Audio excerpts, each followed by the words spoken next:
એ વાત સદંતર ખોટી છે। હું બીજેડને વ્યક્તિગત ક્યારેય મળ્યો નથી, બીજેડને હું ઓળખતો પણ નથી અને હું એને ઓળખું છું તો માત્ર મીડિયાના માધ્યમથી ઓળખું છું।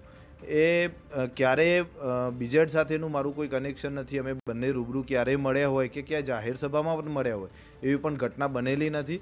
એટલે આ એક ઉપસાવી કાઢેલી વાત છે અને માત્ર મને બદનામ કરવા માટે કોઈએ આ પ્રકારની અરજી કરી હોય એવું બની શકે, બાકી મારું અને બીજેડનું કોઈ જ કનેક્શન નથી। મેં કોઈ આવી પેઢીઓ ઊભી કરી નથી અને કોઈ પેઢી મેં બનાવી અને વ્હાઇટના પૈસા બ્લેક કે બ્લેકના પૈસા વ્હાઇટ કરવાની એવી પણ કંઈ કામગીરી મેં પોતે કરેલી નથી કે મારી ફેમિલીના મેમ્બરે પણ કરેલી નથી।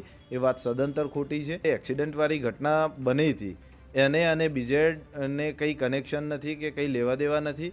એ જે પેમેન્ટ જે તે દિવસે એક્સિડન્ટ થયું અને ગાડીમાં જે પેમેન્ટની વાત હતી એ અમદાવાદના જે કોઈ વ્યક્તિનું પેમેન્ટ હતું અને 2 દિવસ પછી જ્યારે એ પેમેન્ટ ઉપાડવાનું હતું એ દિવસે એ વ્યક્તિ જ્યારે પોતે હાજર ન હોય, જ્યારે અશ્વિન અમદાવાદ જવાનો હતો તો એનું પેમેન્ટ ગાડીમાં લઈને જતો હતો, એ વખતે રસ્તામાં એક્સિડન્ટ થયું અને એ જે કંઈ ઇસ્યુ બન્યો એ બંને વચ્ચે મિસઅન્ડરસ્ટેન્ડિંગના કારણે બન્યો હતો।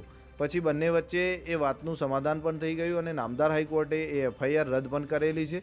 એટલે એમાં પણ જે મારા ભાઈનું કે મારું નામ જોડવામાં આવે છે એ પણ એક ખોટી ઘટના છે અને ખોટી વાત છે। મારાથી અસંતુષ્ટ કોઈ લોકો હોય કે મારા જે પોલિટિકલી સ્પર્ધકો હોય એ મને રાજકીય રીતે કે અન્ય સામાજિક રીતે કે અન્ય રીતે મને ડાઉન કરવા માટે પોતે કે મને